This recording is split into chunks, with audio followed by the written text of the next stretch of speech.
Hello students, welcome back to our chemistry class.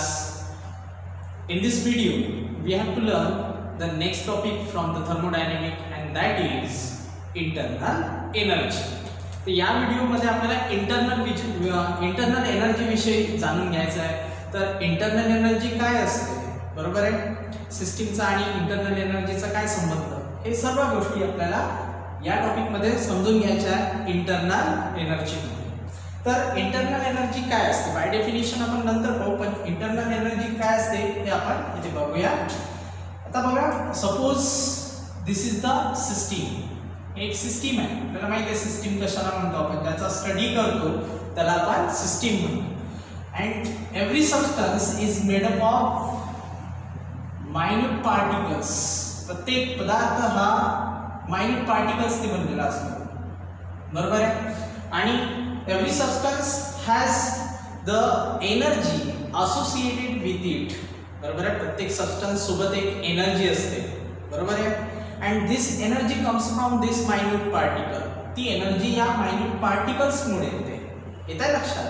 तर every substance is associated with the energy, definite amount of energy, definite amount of energy, बरोबर आहे. प्रत्येक substance मध्ये एक fix amount of energy असते, एक definite amount of energy असते. म्हणून आपण म्हणत आहे every substance is associated with a definite amount of energy and this definite amount of energy is stored, it is stored in the substance.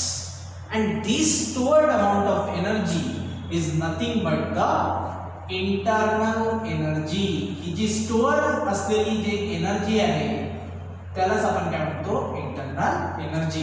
परत पहा, एखादा सबस्टन्स असेल तो मायन्यूट पार्टिकल्सनी बनलेला असते. सपोज चॉक जर पाहिला तुम्ही तर तो सुद्धा कणाकणांनी बनलेला आहे, मायन्यूट पार्टिकल्सनी बनलेला आहे. जेव्हा लिहितो तेव्हा पावडर खाली पडते, त्या पावडरमध्ये बघाल तर तुम्हाला दिसून येईल की त्यामध्ये काय आहे, मायन्यूट पार्टिकल्स आहे, बरोबर आहे. तर असे मायन्यूट पार्टिकल या सबस्टन्स मध्ये सुद्धा आहेत, कोणत्याही सबस्टन्स मध्ये असतात.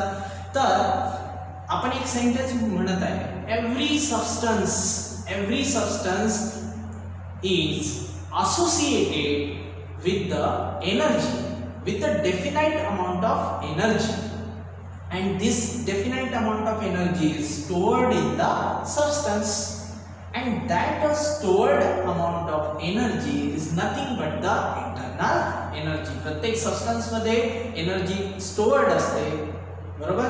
आणि त्या स्टोअर्ड अमाउंट ऑफ एनर्जीला आपण काय म्हणतो, इंटरनल एनर्जी. आता ही इंटरनल एनर्जी येते कशी, तर प्रत्येक सबस्टन्स मध्ये मायन्यूट पार्टिकल्स असतात, बरोबर आहे. या मायन्यूट पार्टिकलची काय असते, कायनेटिक एनर्जी असते, बरोबर आहे. मायन्यूट पार्टिकलला काय असते, कायनेटिक एनर्जी असू शकते. त्याला पोटेन्शियल एनर्जी सुद्धा असते, बरोबर आहे. म्हणजे प्रत्येक पार्टिकल कोणत्या दोन एनर्जी सोबत असोसिएटेड असते, म्हणजे कोणत्या एनर्जी जोडलेल्या असतात त्या पार्टिकलला. कायनेटिक एनर्जी असेल, पोटेन्शियल एनर्जी असेल. आता फॉर एक्झाम्पल मी उभा आहे, मोशनलेस आहे, रेस्ट पोझिशन मध्ये आहे, बरोबर. तर माझ्या या पोझिशन मुळे मला कोणती एनर्जी येणार, पोटेन्शियल एनर्जी. आणि मी जर रनिंग करायला लागलो, धावायला लागलो, बरोबर आहे, मोशन मध्ये आलो, तर कोणती एनर्जी येते, कायनेटिक एनर्जी. अशाच प्रकारे पार्टिकल मध्ये सुद्धा दोन एनर्जी असोसिएटेड असतात. पार्टिकलला सुद्धा दोन एनर्जी असू शकतात, बरोबर. तो स्टॉप पोझिशन मध्ये असेल किंवा रेस्ट पोझिशन मध्ये असेल, मोशनलेस असेल, व्हायब्रेट होत नाहीये, तर पोटेन्शियल एनर्जी असेल. आणि व्हायब्रेशनल मोशन मध्ये जर आला तर कायनेटिक एनर्जी येणार, बरोबर. म्हणजे प्रत्येक पार्टिकलला कोणत्या दोन एनर्जी असतात, कायनेटिक एनर्जी आणि पोटेन्शियल एनर्जी. कायनेटिक एनर्जी आणि पोटेन्शियल एनर्जी. आणि या कायनेटिक एनर्जी आणि पोटेन्शियल एनर्जी मिळूनच काय म्हणते, इंटरनल एनर्जी. पोटेन्शियल एनर्जी आणि कायनेटिक एनर्जी मिळूनच काय बनते, या सबस्टन्सची टोटल इंटरनल एनर्जी. काय म्हणते, टोटल इंटरनल एनर्जी. मग आपल्याला काय समजतं, what do we understand from this. तर याच्यापासून आपल्याला हे समजतं की प्रत्येक सबस्टन्स असेल, त्या सबस्टन्समध्ये पार्टिकल असेल, प्रत्येक पार्टिकलला कायनेटिक एनर्जी आणि पोटेन्शियल एनर्जी असेल. तर अशा प्रत्येक पार्टिकल मिळून एक डेफिनाइट अमाऊंट ऑफ, एक फिक्स अमाऊंट ऑफ एनर्जी या सबस्टन्समध्ये येणार आणि ती डेफिनाइट अमाऊंट ऑफ एनर्जी किंवा फिक्स अमाऊंट ऑफ एनर्जी या सबस्टन्समध्ये स्टोअर्ड राहणार. त्या स्टोअर्ड एनर्जीला आपण या सबस्टन्सची काय म्हणायचं? Internal energy. काय म्हणू आपण त्याला? इंटरनल एनर्जी म्हणायचं. So what is internal energy now? So internal energy is defined as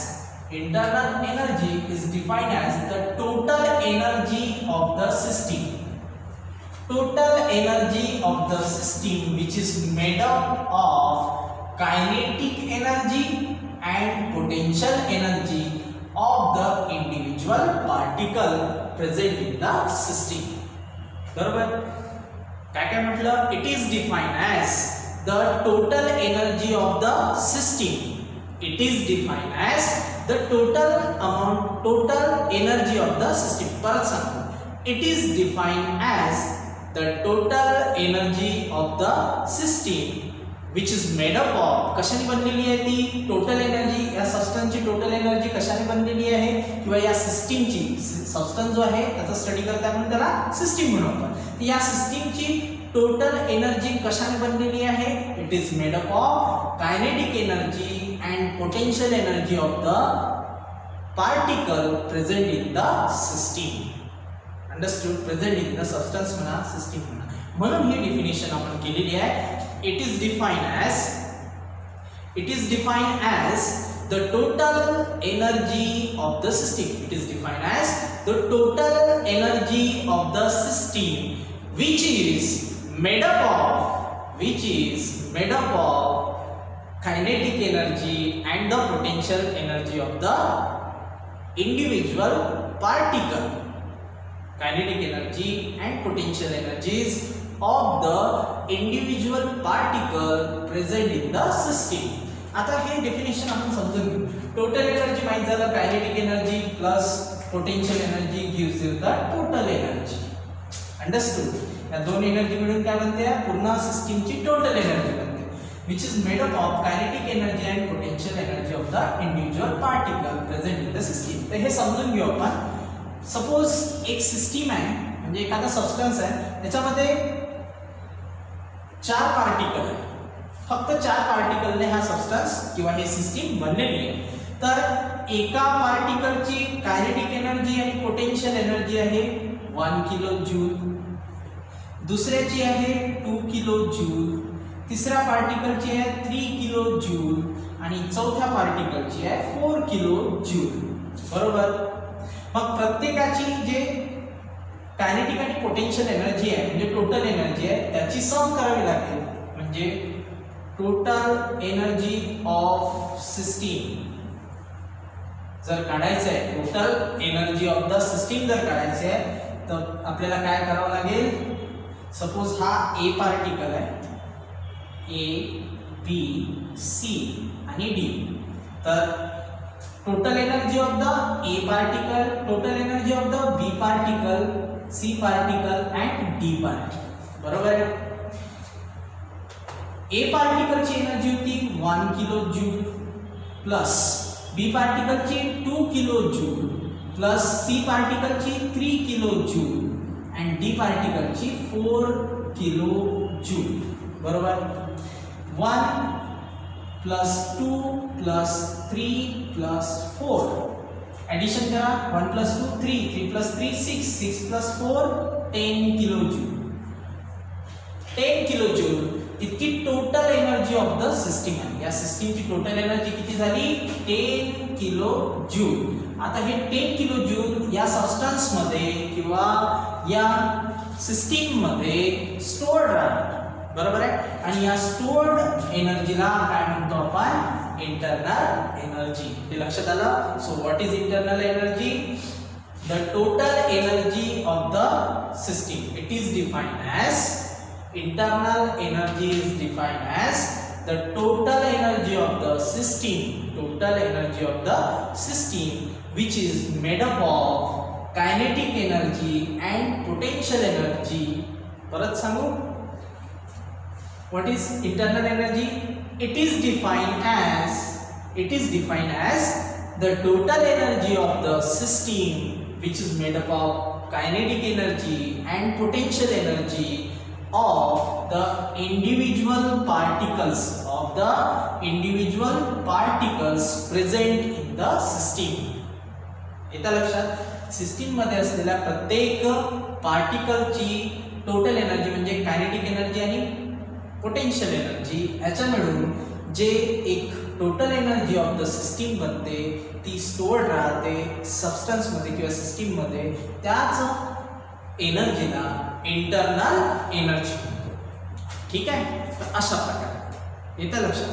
मग आता इंटरनल एनर्जी कशाने दाखवायची? तर internal energy is denoted by you ने दाखवतो.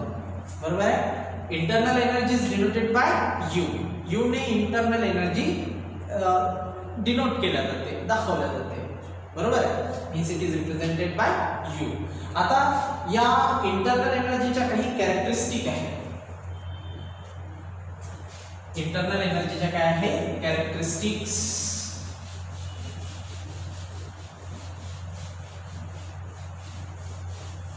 तर या कॅरेक्टरिस्टिक मध्ये पाहूया आपण. इथे बघा कॅरेक्टरिस्टिक, त्याला फीचर पण म्हणतो आपण, of internal energy. Internal energy you.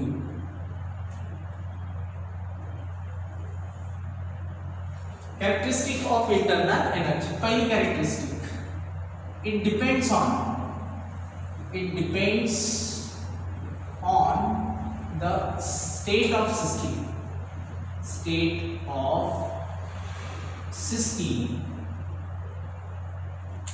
Hence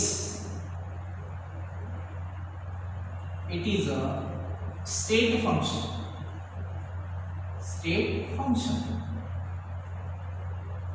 It is a state function. हे लक्षात ठेवायचं, हे खूप इम्पॉर्टंट आहे. Internal energy state function. MCQ विचारला जाऊ शकतो. 4 ऑप्शन दिले जाणार आणि त्यामध्ये विचारलं जाणार की which of the following is a state function. बरोबर? 3 ऑप्शन रॉंग राहणार, चौथं कोणतं राहणार? Internal energy. म्हणजे करेक्ट कोणतं आहे? Which of the following is a state function? Internal energy. असं क्वेश्चन कॅरेक्टरिस्टिक वर येऊ शकते. ठीक आहे?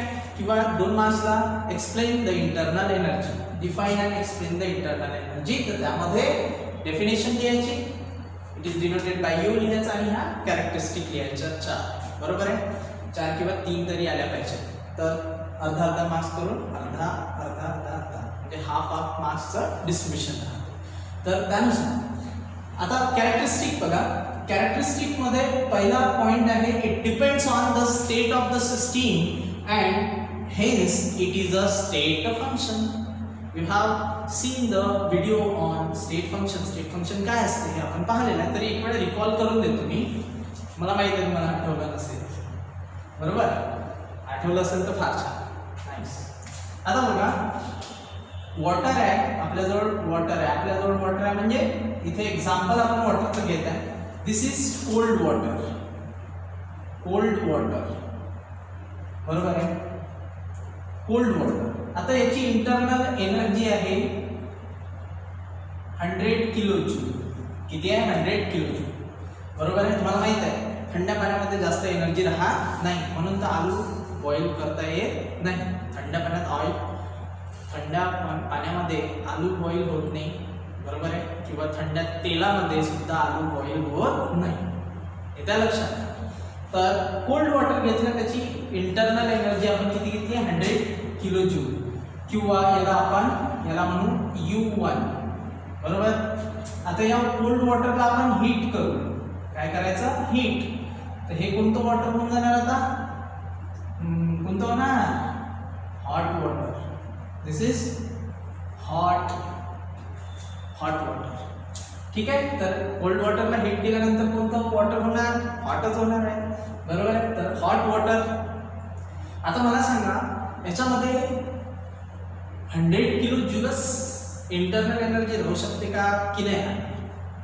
100 राहणार की कमी राहणार की जास्त राहणार?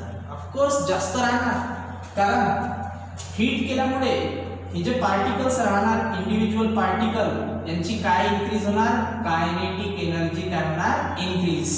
आणि कायनेटिक एनर्जी जर इन्क्रीज झाली तर फॉर्म्युला काय, टोटल एनर्जीचा, total energy is equal to kinetic energy plus potential energy.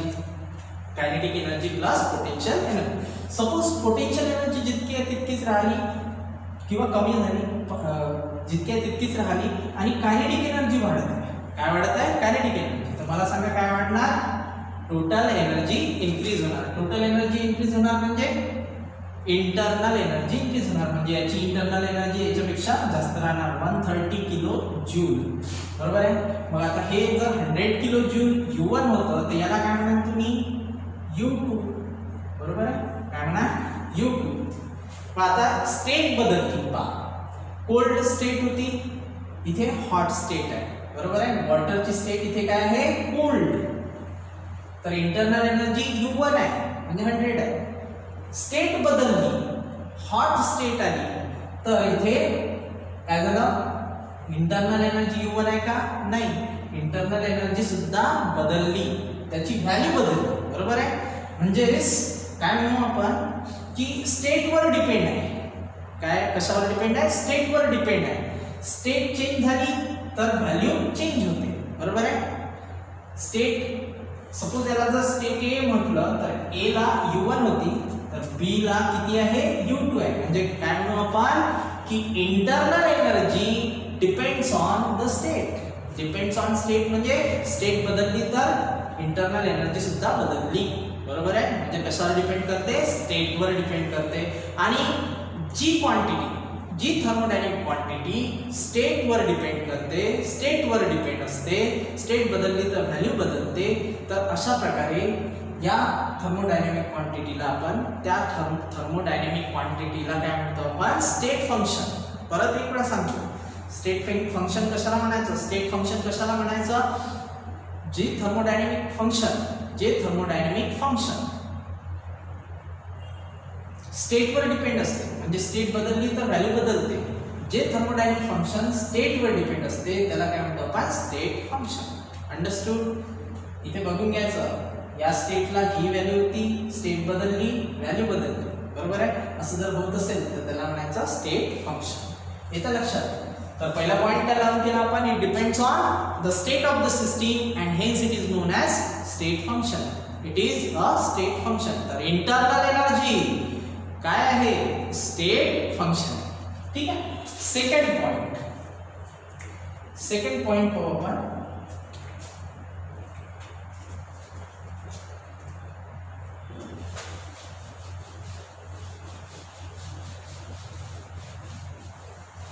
Second point पाहायचा,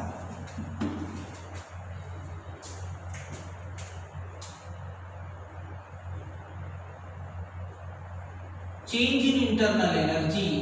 change in internal energy, change in internal energy, change in internal energy that is delta U. Change in internal energy that is delta U. State function आहे म्हणून delta लागला. Change in internal energy delta U depends on the initial and final state of system. Initial and final state of system. जो change आहे internal एनर्जीचा, जो change आहे, suppose state A मध्ये system, एक state A ला internal energy काय U1, state बी आहे इथे, स्टेट बी, तर इंटरनल एनर्जी काय U2, then it goes to state A.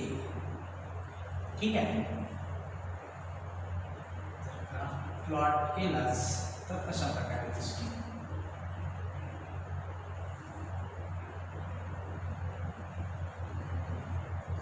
ठीक आहे. तर इंटरनल एनर्जी इनिशियल स्टेटला U1 आहे, फायनल स्टेटला U2 आहे. बरोबर आहे. तर यांनी म्हटलंय की change in internal energy delta U depends on initial and final state. मग आपल्याला माहित आहे की जो चेंज काढायचा आहे त्या चेंजसाठी काय महत्त्वाचं असते, दोन स्टेट मधली व्हॅल्यू, इनिशियल स्टेटची आणि फायनल स्टेटची. बरोबर आहे. तर हा जो डेल्टा U आहे तो कशावर डिपेंड असते, इनिशियल स्टेट आणि फायनल स्टेट. बरोबर आहे. मग आपल्याला चेंज इन इंटरनल एनर्जी काढायचा आहे तर कसं कॅल्क्युलेट करणार, delta U is equal to final minus initial. बरोबर आहे. U2 मायनस U1 अशा प्रकारे आपण कॅल्क्युलेट करतो. ठीक आहे. तुम्हाला जर नोट्स लिहायच्या हे सगळं लिहा, पण पेपरमध्ये फक्त पॉईंट लिहायचं. ठीक आहे. पॉईंट लिहायचा आणि हा पॉईंटमध्ये हे लिहायचं. ठीक आहे. हे लिहिलं तरी चालेल पण एवढंच आवश्यक आहे पॉईंट नंतर. Delta U is equal to U2 minus U1. येता लक्षात तुम्हाला पॉईंट, पहिला पॉईंट समजला की स्टेटवर डिपेंड करते म्हणून स्टेट फंक्शन आहे. दुसरा डेल्टा V कशावर डिपेंड राहते, चेंज इन डेल्टा U कशावर डिपेंड राहते, change in internal energy delta U depends on initial state and final state. ठीक आहे. म्हणून delta U is equal to U2 minus U1.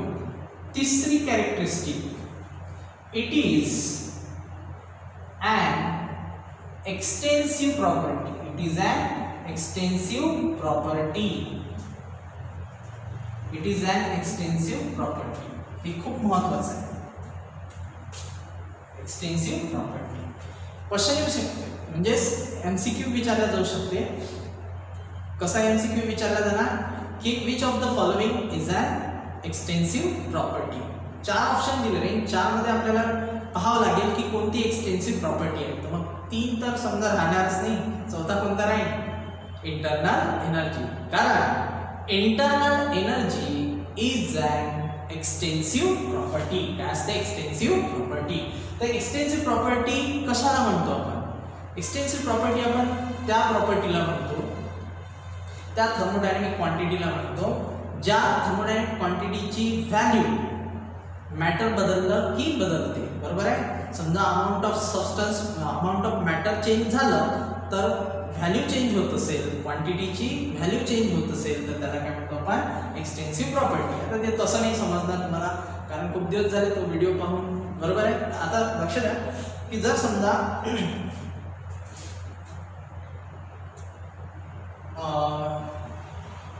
आपण सपोज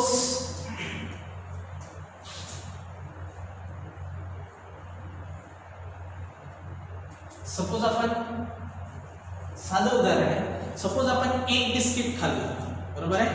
पार्लेजी एक बिस्किट जर खाल्लं तर त्याने आपल्याला किती मिळेल, सपोज आपण इथे एका बिस्किटची जे एनर्जी आहे ती 20 किलो जूल एकम. बरोबर आहे. अमाऊंट ऑफ मॅटर पहा याच्यामध्ये किती कमी आहे म्हणून व्हॅल्यू कमी आहे. आता अमाऊंट ऑफ मॅटर वाढवू आपण, एक बिस्किट, दुसरं बिस्किट, तिसरं बिस्किट. बरोबर आहे. तर आता सपोज याची जे एनर्जी आहे ती किती राहणार, 60 किलो जूल. बरोबर आहे. येतं लक्षात. अमाऊंट ऑफ मॅटर कमी होतं तर व्हॅल्यू ही होती. अमाऊंट ऑफ मॅटर आता चेंज झालं, क्वांटिटी ऑफ मॅटर चेंज झालं तर इंटरनल एनर्जीची व्हॅल्यू सुद्धा चेंज होईल. समजा याच्यामध्ये स्टोर्ड अमाऊंट ऑफ एनर्जी किती आहे, 20 किलो जूल. तर आपण आता क्वांटिटी ऑफ मॅटर वाढवलं. बरोबर आहे. तर ही व्हॅल्यू वाढली. बरोबर आहे. क्वांटिटी ऑफ मॅटर चेंज झाला तर व्हॅल्यू चेंज झाली. कशाची, इंटरनल एनर्जीची. कशाची, इंटरनल एनर्जीची व्हॅल्यू चेंज झाली. येतं लक्षात. म्हणून क्वांटिटी ऑफ मॅटर चेंज होत असेल तर क्वांटिटी ऑफ मॅटर चेंज होत असेल, क्वांटिटी ऑफ मॅटर चेंज होत असेल त्यानुसार जर थर्मोडायनॅमिक क्वांटिटीची व्हॅल्यू सुद्धा चेंज होत असेल तर त्याला म्हणू आपण एक्सटेन्सिव्ह प्रॉपर्टी. बरोबर आहे. येतं लक्षात.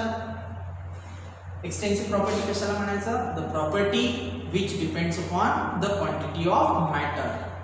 the property whose value depends upon the quantity of matter present in the system. He definition होती, बरोबर आहे. तर आता ही जी प्रॉपर्टी आहे, कोणती प्रॉपर्टी आहे? Internal energy. ही इंटरनल एनर्जी किलो जूल मध्ये दाखवतोय आपण. तर इंटरनल एनर्जीची व्हॅल्यू इतकी आहे किंवा जेव्हा क्वांटिटी ऑफ मॅटर इतका आहे. आता क्वांटिटी ऑफ मॅटर बदललं, क्वांटिटी ऑफ मॅटर वाढलं, तर ही व्हॅल्यू सुद्धा बदलली, व्हॅल्यू वाढली. म्हणजे ही व्हॅल्यू जे आहे प्रॉपर्टीची व्हॅल्यू कशावर डिपेंड करते? क्वांटिटी ऑफ मॅटरवर डिपेंड करते. म्हणून याला काय म्हणतो आपण? Extensive property. तर इंटरनल एनर्जी काय आहे? एक्सटेन्सिव्ह प्रॉपर्टी आहे. येतं लक्षात? येतं लक्षात? समजा आपण एवढूसा राईस खाल्ला, म्हणजे त्या राईस मध्ये आपल्याला 30 किलो जूल इतकी इंटरनल एनर्जी स्टोअर्ड होती, ती मिळाली आपल्याला.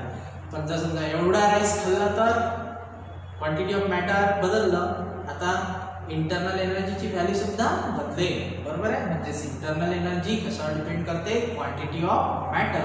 म्हणून इंटरनल एनर्जी काय आहे? Extensive property.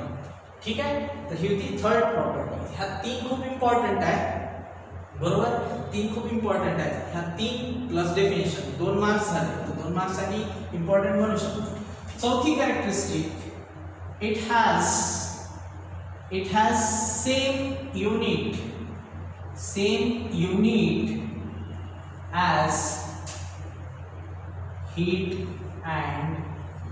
and work, बरोबर आहे. म्हणजे इंटरनल एनर्जीचं युनिट काय? तर ते हीटचं जे युनिट आहे, वर्कचं जे युनिट आहे, तेच युनिट कोणाचं राहणार? इंटरनल एनर्जीचं राहणार. कोणते युनिट्स असतात? तर जूल किंवा किलो जूल, जूल किंवा किलो जूल हेच युनिट कोणाचं राहणार? इंटरनल एनर्जीचं. हीटचं सुद्धा युनिट कोणतं आहे? जूल किंवा किलो जूल. वर्क सुद्धा कशामध्ये सांगतो आपण? जूल किंवा किलो जूल मध्ये सांगतो. तर हे युनिट कशाचं आहे? इंटरनल एनर्जीचं. म्हणून म्हटलं आहे it has means internal energy has same unit as that of the heat and work. हा झाला चौथं कॅरेक्टरिस्टिक, बरोबर आहे. तर अशा प्रकारे चौथं कॅरेक्टरिस्टिक आपण पाहिलं. आणि चौथं झाल्यानंतर पाचवं जे कॅरेक्टरिस्टिक आहे ते एकदम एक्झाममध्ये त्याच्यावर वेटेजने राहणार, पण तरी माहीत असायला पाहिजे की टोटल इंटरनल एनर्जी